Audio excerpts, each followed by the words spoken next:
that Mr. Amit Shah has to make it clear who authorized the shooting of our youngsters in Delhi.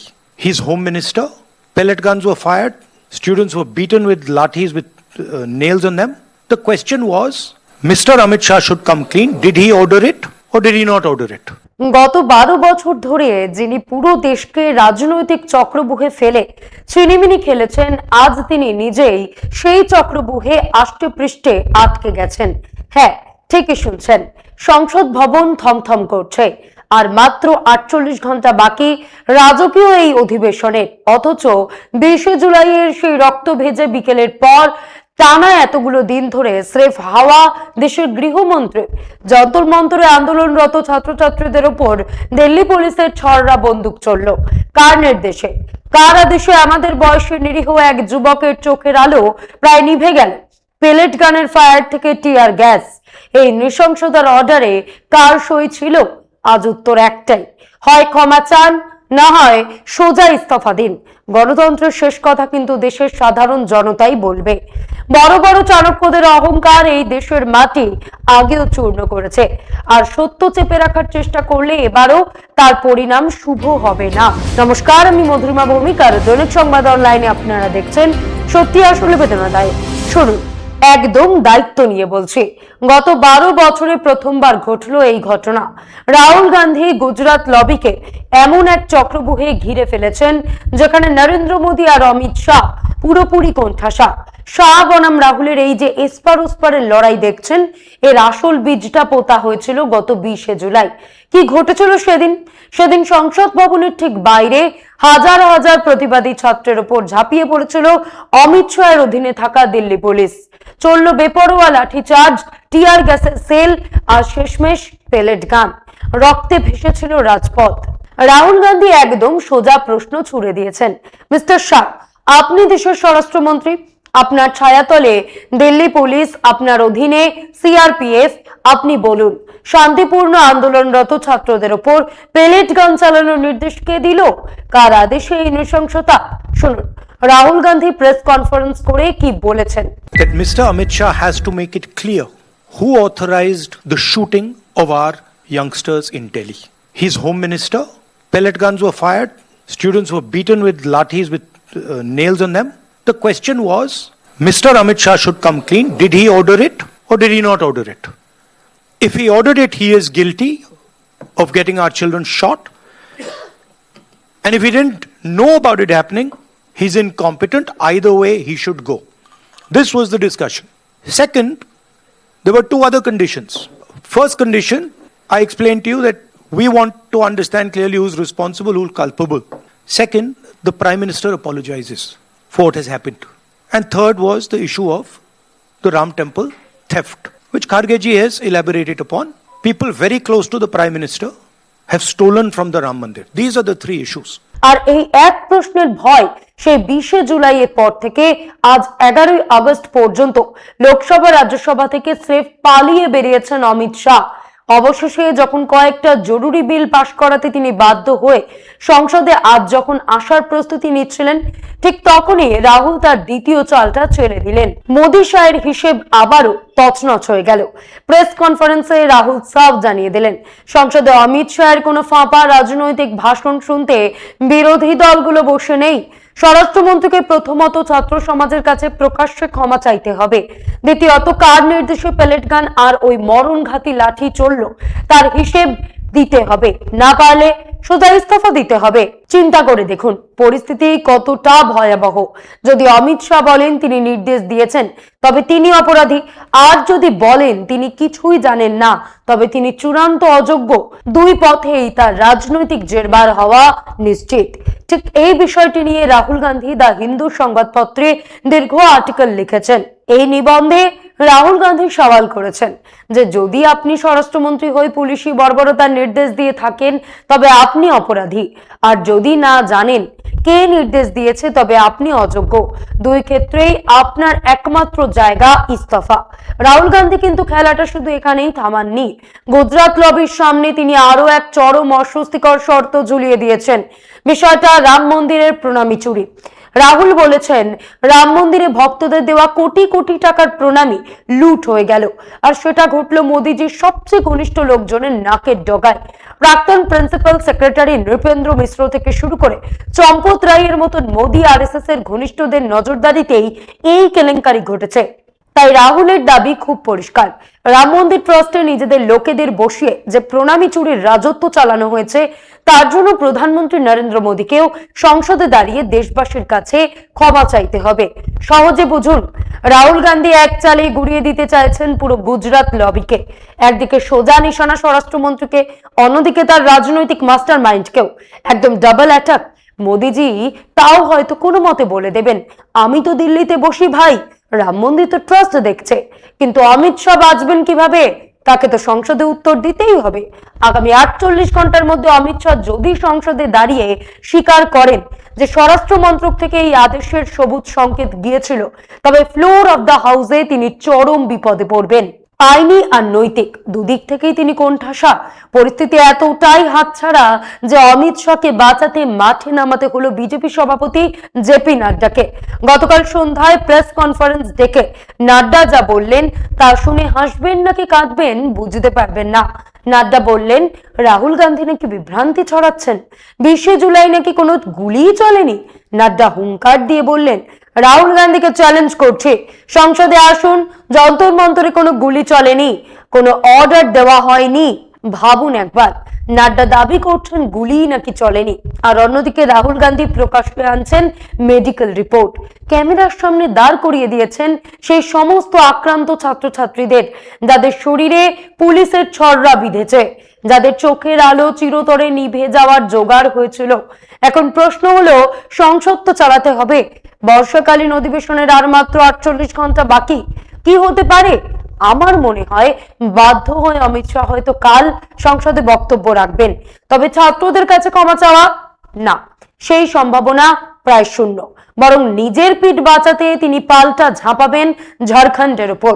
কারণ গতকাল ঝাড়খণ্ডে এক বিশাল বিক্ষোভে police লাঠি চালিয়েছে, টিয়ার গ্যাস আর জল কামান ছেড়েছে। আর ঝাড়খণ্ডের সরকার কার? রাহুল গান্ধীর কংগ্রেস আর হেমন্ত সোরেনের জেএমএম এর। এবার একটি কাকতালীয় ব্যাপার দেখুন, রাঁচিতে যে ছাত্র বিক্ষোভটা হচ্ছে, আমি ব্যক্তিগতভাবে সেখানকার সাধারণ ছাত্রদের আন্দোলনের পাশে আছি, সকলেরই থাকা উচিত। কিন্তু পর্দার পেছনের আসল সত্যিটা কি জানেন? সেখানে প্রধান বিরোধী দল বিজেপি এবং তাদের ছাত্র সংগঠন এবিভিপি পেছন থেকে উস্কানি দিচ্ছে, সেই একই ভিড় রাস্তায় নেমে বিক্ষোভ দেখাচ্ছে। টাইমিংটা খেয়াল করুন, এটা ঠিক তখনই ঘটলো যখন তার পরের দিনই সংসদে দাঁড়িয়ে অমিত শাহ দিল্লির পেলেট গান ফায়ারিং আর পুলিশের বর্বরতার জবাব দিতে হবে। অর্থাৎ রাজনৈতিক চিত্রনাট্য স্পষ্ট। হয়তো কাল সংসদে দাঁড়িয়ে নিজের পিঠ বাঁচাতে অমিত শাহ রাহুলের দিকে আঙুল তুলে বলবেন, কেন আপনাদের ঝাড়খণ্ডেও তো পুলিশ লাঠি চালিয়েছে। স্ট্র্যাটেজিক ডাইভার্সন যেমন বিজেপির রাজনীতির একটি বৈশিষ্ট্য, তার চেয়েও বড় বৈশিষ্ট্য হলো রাষ্ট্রবিজ্ঞানের ভাষায় যাকে বলা হয় মিররিং, হোয়াটঅ্যাবাউটিজম, কাউন্টার ন্যারেটিভ টেকনিক। কি এটা? এটা হলো প্রতিরক্ষার চেয়ে আক্রমণকে প্রধান ঢাল হিসেবে ব্যবহার করার কৌশল। বিজেপি যখনই কোনো গুরুতর রাজনৈতিক বা নীতিগত চাপে পড়ে, তখন তারা নিজেদের সাফাই বা আত্মরক্ষা না করে অভিযোগের তীরটা 180 ডিগ্রি অ্যাঙ্গেলে প্রতিপক্ষের দিকে ঘুরিয়ে দেয়। একে আপনি ন্যারেটিভ হাইজ্যাকিংও বলতে পারেন। বিজেপির স্ট্র্যাটেজি হলো জনগণ যেন তাদের কাছে কৈফিয়ত চাওয়ার সুযোগই না পায়। যখনই তাদের দিকে কোনো প্রশ্ন ওঠে, যেমন দুর্নীতি বা পুলিশি ক্ষমতার অপব্যবহার, তারা সঙ্গে সঙ্গে বিরোধী শাসিত কোনো রাজ্যের অতীত বা বর্তমানের তেমন ঘটনা সামনে নিয়ে আসে। সবাই জানে দিল্লিতে যা হয়েছে তার নৃশংস 3rd ডিগ্রি আক্রমণ, আর রাঁচির ঘটনা ছিল পরিস্থিতি নিয়ন্ত্রণে আনার জন্য একটা নিয়ন্ত্রিত পদক্ষেপ। তবে প্রশ্নটা শুধু জেনজি বা ছাত্র আন্দোলনের নয়, প্রশ্ন হলো স্বরাষ্ট্রমন্ত্রী অমিত শাহকে ছাত্রদের কাছে ক্ষমা চাইবেন?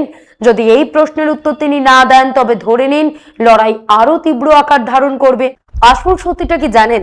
অমিত শাহ এতকাল বিরোধীদের জন্য রাজনৈতিক চক্রব্যূহ তৈরি করে এসেছেন আর সবাইকে সেখানে বন্দী করেছেন, কিন্তু ভারতীয় রাজনীতিতে এই প্রথমবার ঘটল। রাহুল গান্ধী এমন এক সুচতুর চক্রব্যূহ রচনা করেছেন যার ভেতরে অমিত শাহ নিজেই আষ্টে পৃষ্ঠে আটকা পড়ে গেছেন। রাহুল গান্ধী অমিত শাহের সামনে মাত্র দুটো অপশন রেখেছেন। এখন আর সংসদ ভবনে দাঁড়িয়ে আলিবাবা 40 চোর বা বীরবলের কোনো রূপকথা শুনিয়ে পার পাওয়া যাবে না। অন্যকে ফাঁদে ফেলতে গিয়ে রাজনৈতিক চাণক্য আজ নিজের পাতা ফাঁদেই বন্দী। রাহুল গান্ধী স্পষ্ট করে দিয়েছেন, কোনো রাজনৈতিক প্রবচন শোনার মেজাজে দেশ নেই। প্রধানমন্ত্রীকে রাম মন্দির প্রণামী চুরির দায় নিয়ে ক্ষমা চাইতে হবে, আর স্বরাষ্ট্রমন্ত্রীকে সংসদের ফ্লোরে দাঁড়িয়ে হিসেব দিতে হবে। কার নির্দেশে আমাদের ছাত্রছাত্রীদের রক্ত ঝরলো? আসল সত্যিটা কি জানেন? সাধারণ ছাত্ররা কিভাবে ক্ষোভে ফেটে পড়বে আর কোথায় রাজপথ দখল করবে তা এখন আর কেউ আগাম বলতে পারবে না। আজকের ছাত্র সমাজ কোনো নেতার কথায় মাঠে নামেনি, নামছে নিজেদের অধিকার আর অস্তিত্বের টানে। কাল যদি লক্ষ লক্ষ ছাত্র রাস্তায় নেমে আসে, কংগ্রেসের ছাত্র সংগঠন এনএসইউআই বা কোনো বিরোধী দলের ক্ষমতা নেই সেই জনস্রোত আটকে রাখার। এমনকি সম্প্রতি কংগ্রেসের এক অনুষ্ঠানে যে সমস্ত ক্ষুব্ধ ছাত্রছাত্রী হাজির হয়েছিলেন, তারা রাহুল গান্ধীর প্রতি প্রেম দেখাতে আসেননি, এসেছিলেন নিজেদের জীবনের যন্ত্রণা আর ন্যায় বিচারের দাবি জানাতে।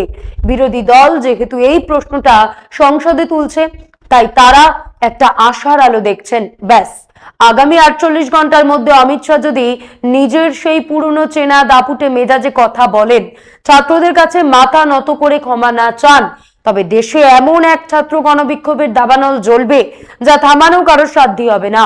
সোজা হিসেব, দেশ এখন সত্যিটা জানতে চায়, আর সেই সত্য যদি স্বরাষ্ট্রমন্ত্রী এড়িয়ে যান তবে পরিণতি শুভ হবে না। নৈতিকতার বিচারে কোনো শিক্ষক যদি ভুল করেন, তার মধ্যে আত্মগ্লানি জাগে। তিনি কান ধরে পড়ুয়াদের কাছে ক্ষমা চেয়ে বলতে পারেন, আমার ভুল হয়েছে, আমাকে যে শাস্তি দেবেন মাথা পেতে নেব, কারণ সেখানে আমাদের নিষ্পাপ সন্তানদের চোখ গেছে। যুব সমাজ আক্রান্ত, আঘাতপ্রাপ্ত, আইসিইউতে যন্ত্রণায় ছটফট করছে। এই অন্যায়ের জন্য দেশবাসীরা কাউকেই ক্ষমা করবে না। সন্তান হারা আহত সন্তানদের পরিবার ক্ষমা করবে না। আমাদের শুধু সত্য জবাবটাই চাই। আপনারা কি মনে করছেন অমিত শাহ রাজনীতির কাঁচা খেলোয়াড়, যিনি লালকৃষ্ণ আদবানি আর মুরলী মনোহর যোশীর মতন বর্ষিয়ান নেতাদের রাজনীতি থেকে ঝেড়ে ফেললেন, রাজনাথ সিংকে একপাশে সরিয়ে দিলেন, নীতিন গডকরিকে কোণঠাসা করে রাখলেন? সেই অমিত শাহ সংসদে দাঁড়িয়ে সত্য উগরে দেবেন? তিনি দাঁড়িয়ে বলবেন, হ্যাঁ আমি গুলি চালানোর আদেশ দিয়েছিলাম? কখনোই না। তিনি নিজের চেনা স্টাইলের রাজনৈতিক প্রবচন শোনাবেন, গোলমেলে ভাষণ দেবেন। এখন আপনারা বলতে পারেন, ঠিক আছে, অমিত শাহ যদি নির্দেশ না দিয়ে থাকেন তবে দিল্লি পুলিশ কমিশনারকে সংসদের কাঠগড়ায় দাঁড় করানো হোক, তাকে প্রশ্ন করা হোক, কোন সাহসে ছাত্রছাত্রীদের উপর ছররা গুলি চালালেন? তোমার ঘরে কি সন্তান নেই? কিন্তু অমিত শাহ তো পুলিশ কমিশনারের নামও মুখে আনবেন না, কারণ তিনি ভালো করেই জানেন নামটা বাইরে আসলেই দেশের লক্ষ লক্ষ ক্ষুব্ধ ছাত্র সেই অফিসারের বাড়ি ঘেরাও করবে। রাজনৈতিক বিশ্লেষকদের ধারণা, ইস্তফা তো দূর, অমিত শাহ ক্ষমাও চাইবেন না। তবে আগামী দুদিনের মধ্যে তিনি অবশ্যই আসবেন, কারণ বহু রাজনৈতিক দল ভেঙে দিয়ে মোদী সরকার নিজেদের ক্ষমতাকে চিরস্থায়ী করতে ডিলিমিটেশন বিল আনতে চাইছে। সেটা তো পাশ করাতেই হবে। সোজা ভাষায় বলতে গেলে অমিত শাহ এখন শুধু নিজেকেই নয়, নরেন্দ্র মোদী আর পুরো বিজেপি দলটাকেও একটা গভীর সংকটের মুখে ফেলে দিয়েছেন। একটা কথা খুব খেয়াল রেখে বুঝুন, আজকের এই তরুণদের ক্ষোভ কোনো সুসংগঠিত রাজনৈতিক আন্দোলন নয়, এটা কোনো রাজনৈতিক দলের নির্দেশে চলছে না। এখানে তাদের পথ দেখানোর জন্য কোনো জয়প্রকাশ নারায়ণের মতন সর্বমান্য প্রবীণ সর্বদয় নেতা নেই, তাদের কোনো একক রাজনৈতিক নেতৃত্বও নেই। তাই কেউ যেন ভুল করেও এই বিভ্রান্তিতে না থাকেন যে অমিত শাহ এই ছাত্র সমাজকে পকেটে পুরে ঘুরছেন। না রাহুল গান্ধী, না কোনো তথাকথিত ছাত্র নেতা, কেউ এদের নিয়ন্ত্রক নন। রাহুল গান্ধী বা বিরোধীরা আজ তাদের হয়ে কথা বলছেন, সংসদে সোচ্চার হয়েছেন, তাই তরুণ সমাজ তাদের সমর্থন করছে। তারা দেখছে অন্তত কেউ একজন তাদের যন্ত্রণার কথাটা তুলে ধরছে। কিন্তু পরিস্থিতি কতটা স্পর্শকাতর জানেন? কাল যদি খোদ রাহুল গান্ধীও সংসদে দাঁড়িয়ে অমিত শাহর সাথে কোনো সমঝোতার ভাষায় কথা বলতে শুরু করেন, তবে এই ক্ষুব্ধ জনতা এবং ছাত্র সমাজ তাকেও ছুঁড়ে ফেলে দিতে এক মুহূর্ত দ্বিধা করবে না। সবশেষে ক্ষমতার উদ্দেশ্যে কিছু বেদনাদায়ক সত্যি প্রশ্ন একে একে একদম সোজা ভাষায় তুলে ধরি। প্রথম প্রশ্ন, 17 জুলাই হঠাৎ সতীশ গোলচাকে সরিয়ে দিয়ে অনুরাগ কুমারকে দিল্লির পুলিশ কমিশনার করা হলো কেন? ঠিক তার 3 দিন পর 20 জুলাই ছাত্র আন্দোলনে যা হলো তা করার জন্যই কি এই তড়িঘড়ি রদবদল? দ্বিতীয় প্রশ্ন, দেশের রাজধানী দিল্লিতে দেশ বিদেশ থেকে হাজার হাজার ছাত্র এসে জমা হলো, আর স্বরাষ্ট্রমন্ত্রী অমিত শাহের অধীনে থাকা গোয়েন্দা বিভাগ গুনাক করেও কিছু টের পেল না। অমিত শাহ কি এতটাই অগোছালো, নাকি এই ব্যর্থতা ঢাকতেই নৃশংসতার পথ বেছে নেওয়া হলো? তৃতীয় প্রশ্ন, বলা হচ্ছে আন্দোলনে নাকি দুষ্কৃতীরা ঢুকে পড়েছিল। যদি তাই হয় তবে জংশনে বসে থাকা দিল্লি পুলিশ আর র্যাফের এতদিন কি আঙুল চুষছিল? সমাজ বিরোধীরা ঢুকলো কিভাবে? 4 নম্বর প্রশ্ন, নেমপ্লেট ছাড়া সাদা পোশাকে হেলমেট পরে লাঠি হাতে কারা আন্দোলনকারীদের উপর ঝাঁপিয়ে পড়েছিল সেদিন? কার নির্দেশে তারা সাধারণ ছাত্রদের উপর বর্বরতা চালালো? 5 নম্বর প্রশ্ন, ক্যামেরার সামনে দাঁড়িয়ে মেয়েরা কেঁদে কেঁদে যে যৌন হেনস্থা এবং মারধরের বিবরণ দিল, মহিলা আন্দোলনকারীদের উপর অমানবিক অত্যাচার করা ওই পুলিশ কর্মীদের চিহ্নিত করে কেন এখনো গ্রেপ্তার করা হলো না? কার আদেশে মহিলাদের সঙ্গে এই অসভ্যতা করা হলো? 6 নম্বর প্রশ্ন, নিয়ম অনুযায়ী লাঠিচার্জ করতে হলে তা হাঁটুর নিচে করার কথা, কিন্তু এখানে সরাসরি ছাত্রদের মাথা কেন ফাটিয়ে দেওয়া হলো? কার নির্দেশে পেলেট গান চললো? 19 বছরের এক সম্ভাবনাময় ছাত্রের চোখের আলো চিরতরে নিভে গেল, এর দায় কার? 7 নম্বর প্রশ্ন, আন্দোলনকারী সোনাম ওয়াংচুককে কার নির্দেশে জোর করে সাদা চাদরে ঢেকে অনশন মঞ্চ থেকে তুলে হাসপাতালে নিয়ে যাওয়া হলো? 8 এবং সবচেয়ে বড় প্রশ্ন, এখনো কেন দেশের স্বরাষ্ট্রমন্ত্রী মৌনী বাবা হয়ে রয়েছেন? মিডিয়ার সামনে এসে মুখ খোলার হিম্মত কেন তার হচ্ছে না? দিল্লির ইতিহাসেই এত বড় নৃশংসতা ঘটে গেল, আর পুলিশ কমিশনার একটা প্রেস কনফারেন্স পর্যন্ত করার সাহস দেখালেন না কেন? এই প্রশ্নগুলো শুধু রাহুল গান্ধীর একার নয়, এই প্রশ্ন আজ পুরো ভারতের ক্ষুব্ধ জেনজি প্রজন্মের এবং এই দেশের কোটি কোটি অভিভাবকের। সংসদের অধিবেশন শেষ হতে আর মাত্র 48 ঘন্টা বাকি। স্বরাষ্ট্রমন্ত্রী কাল যদি আপনি সংসদে আসেন তবে কোনো রাজনৈতিক গল্প কথা শুনিয়ে কিন্তু পার পাবেন না। আপনাকে স্পষ্ট বলতে হবে আমাদের সন্তানদের রক্তে কার হাত রাঙানো। আপনি কি সত্যিটা স্বীকার করে দেশবাসীর কাছে ক্ষমা চাইবেন, নাকি ব্যর্থতার দায় নিয়ে ইস্তফা দেবেন? গণতন্ত্রে জনতাই শেষ কথা বলে। আজ এই পর্যন্তই। এমন আরো বিষয় জানতে অবশ্যই সাবস্ক্রাইব করুন, লাইক কমেন্ট শেয়ার করুন। দেখতে থাকুন দৈনিক সংবাদ, শুধু না আমি যথেষ্ট।